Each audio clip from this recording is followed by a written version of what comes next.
अच्छा,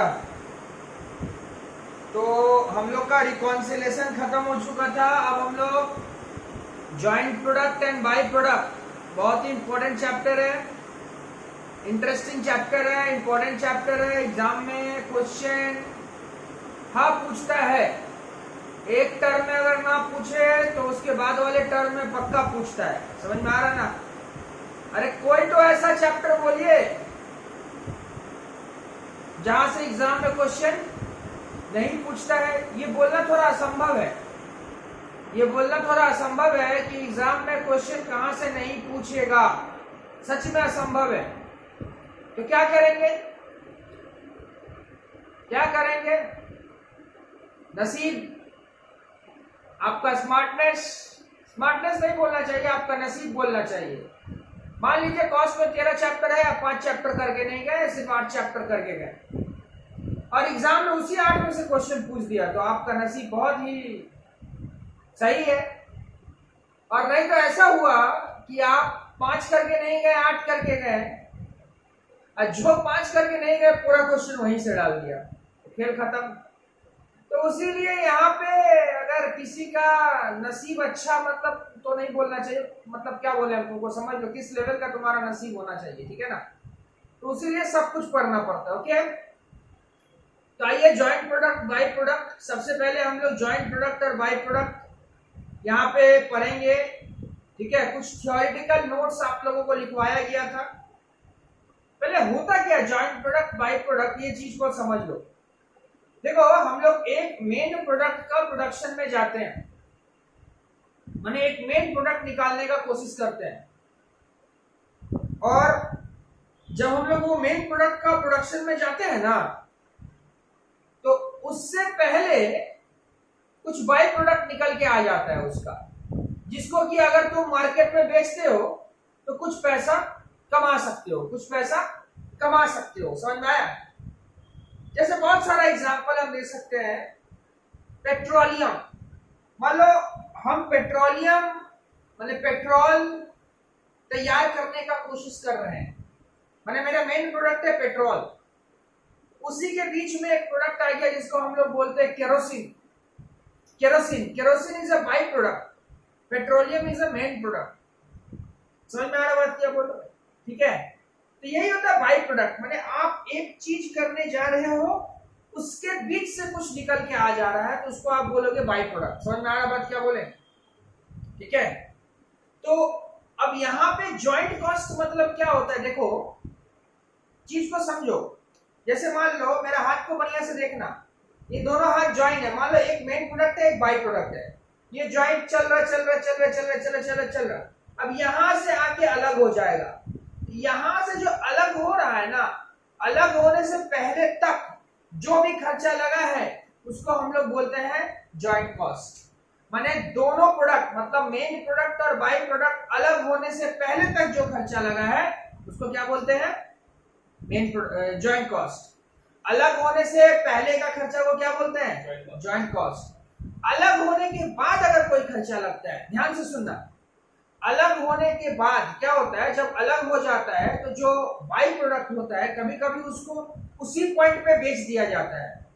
तो जब अलग होता है, इस इंग्लिश में इसको बोलते हैं सेपरेट होता है, जब सेपरेट होता है तभी अगर आप उसको बेच देते हो, जब सेपरेट होता है तभी अगर आप उसको बेच देते हो, तो ये माना जाता है कि आप सेल कर रहे हो एट सेपरेशन पॉइंट, सेल कर रहे हो आप एट सेपरेशन पॉइंट।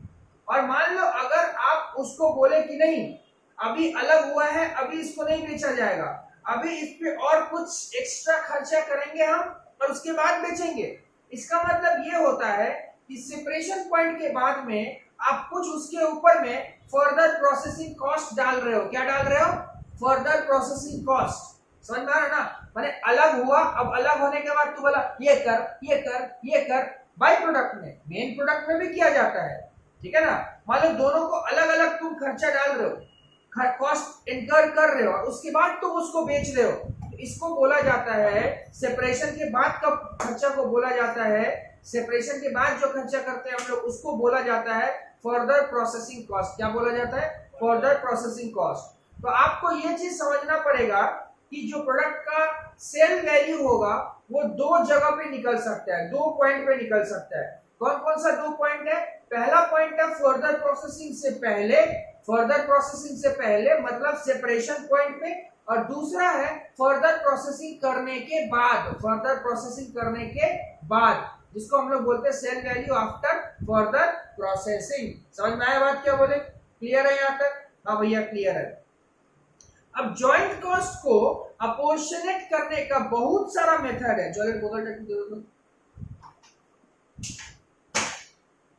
बहुत सारा मेथड है, टोटल 9 मेथड है। हाँ तो आइए भैया 9 मेथड। सबसे पहला मेथड है फिजिकल आउटपुट मेथड। बोलो आउटपुट मेथड। दूसरा मेथड है एवरेज यूनिट कॉस्ट मेथड। ठीक है। तीसरा मेथड है सर्वे मेथड। क्या मेथड? Survey method. चौथा मेथड है कंट्रीब्यूशन मार्जिन मेथड। पांचवा मेथड है एमवी माने market value at separation point method. उसका बाद क्या है? Market value after further processing method. उसका बाद क्या है?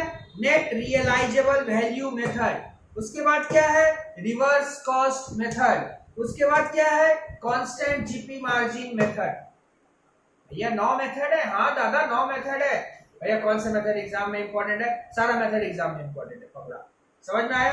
अब यहां एक एग्जांपल दे रहे हैं, सुनो ध्यान से। बोला है इन अ मैन्युफैक्चरिंग ऑफ शुगर, जब शुगर का मैन्युफैक्चरिंग कर रहे हैं, मोलासेस निकल के आ रहा। मोलासेस जो होता है ना, गुड़, ये बाई प्रोडक्ट है। तुम चीनी बनाने जा रहा है, मोलासेस निकल के आ रहा। Molasses is a by product, molasses is a by product. यहाँ पे शुगर क्या है? आपका मेन प्रोडक्ट है। क्लियर है? Sugar joint product is the combination of several main product. सही बात है।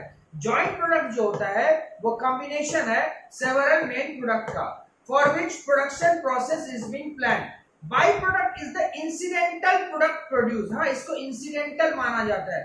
भैया इंसिडेंटल का मतलब जो बन के आ गया अचानक। While producing a main product, जब तू मेन प्रोडक्ट का प्रोडक्शन में जाएगा ना, having a separate entity unit utility in the market, main product का मार्केट में यूटिलिटी है। थोड़ा सा समझना। अब देखो आज का जो अपना पहला क्लास रहेगा, फर्स्ट क्लास जो रहेगा ना, इसमें हम लोग पहला 2 मेथड से सम्स करते हैं। भैया क्या है वो 2 मेथड? पहला फिजिकल आउटपुट मेथड और average unit cost method. Physical output method और क्या है? Average unit cost method. तो चलो आ जाओ क्वेश्चन सॉल्व करते हैं हम लोग। फिजिकल यूनिट मेथड देखो भैया, फिजिकल यूनिट मेथड बहुत ही सिंपल है। यस सच में सिंपल है। आज ही तुम सीख जाओगे, अभी सीख जाओगे, घर में प्रैक्टिस करने का भी जरूरत नहीं है। देखो फिजिकल यूनिट मेथड में क्या होता है, जो तुम्हारा जॉइंट कॉस्ट है ना, यूनिट पे ले लो। नहीं समझ में आया भैया? मान लो तुम्हारा जॉइंट कॉस्ट 1 लाख है। कितना है? बोलो मेरे साथ, जॉइंट कॉस्ट कितना? 1 लाख। तुम्हारा 4 प्रोडक्ट है। कितना प्रोडक्ट है? 4। मान लो एक में है 100, एक में है 200, एक में है 300, एक में है 400। समझ में? 100, 200, 300, 400। तो मान लो प्रोडक्ट ए का तुम्हारा कितना निकलेगा? तो टोटल जॉइंट कॉस्ट कितना है भैया? 1 लाख रुपया into 100 divide by 100 plus 200 300, 300 plus 300 600, 600 plus 400 1000। तो क्या करोगे? 1 lakh into 100 by 1000, 1 lakh into 100 by 1000। फिर दूसरा क्या करोगे? 1 लाख इंटू 200 बाई 1000। फिर क्या करोगे? 1 लाख इंटू 300 बाई 1000। उसके बाद क्या करोगे? 1 लाख इंटू 400 बाई 1000। समझ में आया? जो आएगा वही तुम्हारा क्या आ गया? Joint cost. अब अगर क्वेश्चन में तुमसे पूछता है कॉस्ट पर यूनिट, तो क्या करना? जो जॉइंट कॉस्ट आएगा और जितना यूनिट था उससे क्या कर लेना? डिवाइड कर लेना। समझ में आया बात? बस खत्म फिजिकल यूनिट मेथड। क्या भैया इतना इजी है? हाँ इजी है। तो आप लोग सम नंबर 1 खुद से सॉल्व करिए। एक्सपेक्ट करते हैं आप लोग खुद से सॉल्व करिएगा। क्या बोला है? A coke manufacturing company produce following product. 5000 ton है, 15 टन करके लगा है कॉमन प्रोसेस में, 15 टन। अब समझो 5000 टन है, कॉमन प्रोसेस, कॉमन का मतलब क्या होता है? सबका खर्चा। तो सबका खर्चा मतलब जॉइंट कॉस्ट कितना आएगा? 5000 इंटू 15। जॉइंट कॉस्ट कितना आएगा? 5000 इंटू 15 करने से कितना आता है दादा? 75000 रुपया। तो लिखिए, सबसे पहले लिखिए जॉइंट कॉस्ट 75000, जॉइंट कॉस्ट 75000। अब इसके बाद एक एक करके सबका शेयर निकालिए। लिखिए share of joint cost, share of joint cost.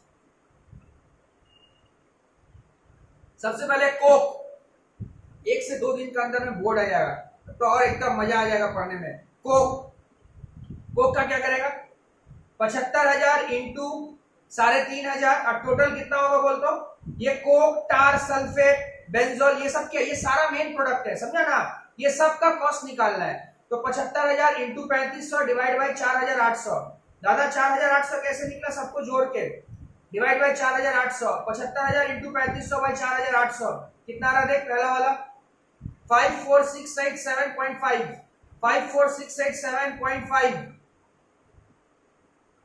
दूसरा टार, टार का क्या करेगा, टार का 75,000 इंटू 1200 बाई 4800, 75,000 इंटू 1200 बाई 4800। तीसरा क्या भैया, sulphate, sulphate 75,000 into 52 by 4800, into 52 by 4800। भैया कितना कितना आ रहा, पहला आएगा 54,687.5, दूसरा आएगा 18,750, तीसरा आएगा 812.50 और चौथा आएगा 750। 75,000 इंटू 48 बाई 4,800, 750। क्वेश्चन में क्या निकालने बोला था, अपोर्शनेट द जॉइंट कॉस्ट, ये निकालने बोला है, खाली जॉइंट कॉस्ट निकालने बोला। हाँ अच्छा, अगर मान लेते को रेट निकालने बोलता, रेट पर टन, रेट पर टन निकालने बोले, लिख ले साइड में, लिख ले रेट पर टन। रेट पर टन क्या होगा, 54,687.5 को किससे डिवाइड करेगा पता है, किससे डिवाइड करेगा, कितना था 3500 टन ना, 3500 से डिवाइड कर। अरे जो निकला ना कॉस्ट उसको 3500 से डिवाइड कर। उसके बाद वाला कितना निकला है 1200, सॉरी 18,750, उसको 1200 से डिवाइड कर, 1200 से डिवाइड कर जल्दी। उसका बाद वाला 812.50, उसको डिवाइड कितना से करेगा 52 से। उसका बाद 750 निकला है ना, उसको डिवाइड कितना से करेगा 48 से।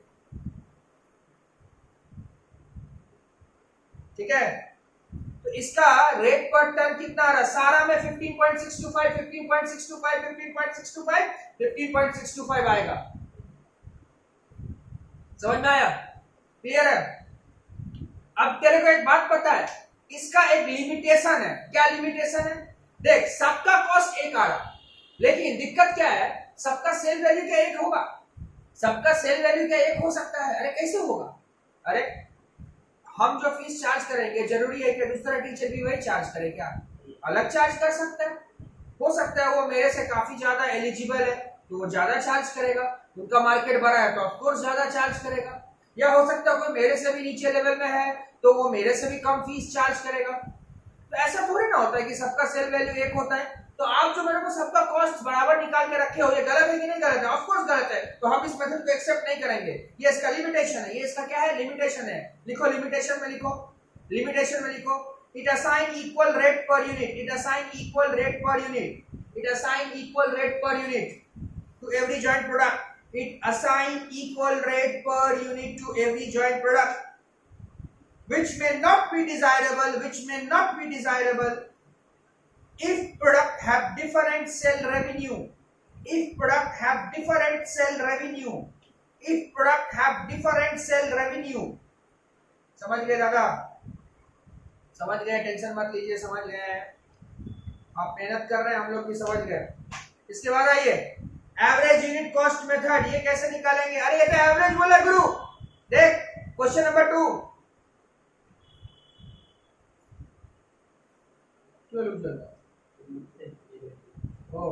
Average unit cost method. देखो टोटल जॉइंट कॉस्ट कितना है 60,000, एवरेज कैसे निकालते हैं, total cost by total number of unit, 60,000 by 1,000 करेगा तो एवरेज रेट पर यूनिट निकल जाएगा। लिखना average rate per unit 60,000 by 1,000 करने से कितना आता है, 60,000 बाय 1,000 करने से कितना आता है ₹60। अब शेयर ऑफ जॉइंट कॉस्ट निकाल, फिर शेयर ऑफ जॉइंट कॉस्ट निकाल। अच्छा इसका मतलब एवरेज कितना है 60 रुपया, मतलब एक का 60 रुपया है, तो शेयर ऑफ जॉइंट कॉस्ट लिखा ए, सबसे पहले एक का 60 रुपया है ना, यूनिट प्रोड्यूस कितना किया 500, तो 500 इंटू 60 कर कितना होता है, 500 इंटू 60 करने से 30,000।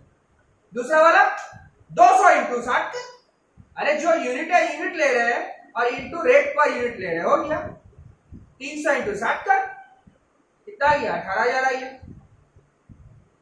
ठीक है, टोटल कितना आ रहा 60,000, समझ में आया? क्वेश्चन में खाली जॉइंट कॉस्ट अप्रोक्सीमेट करने दे रहा। अच्छा इसका भी रेट पर यूनिट निकाल दो। अरे रेट पर यूनिट, अरे इसका तो रेट पर यूनिट सबका 60 है, पर लाइक क्यों निकाल रहा है? ये रेट पर यूनिट सबका 60 ही निकलेगा। तो इसका भी लिमिटेशन क्या है? वही लिमिटेशन जो फिजिकल यूनिट मेथड में है। अरे लिमिटेशन समझ में आ रहा है? इसका दुरुपयोग है क्या? सबका कॉस्ट बराबर कैसे हो सकता है?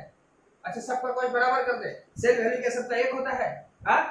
अरे मार्केट में हर प्रोडक्ट का कॉस्ट अलग होना चाहिए क्योंकि सबका सेल वैल्यू क्या होता है? अलग होता है। इसका भी लिमिटेशन लिख दो, same as physical unit method, same as physical unit method, same as physical unit method, same as physical unit method.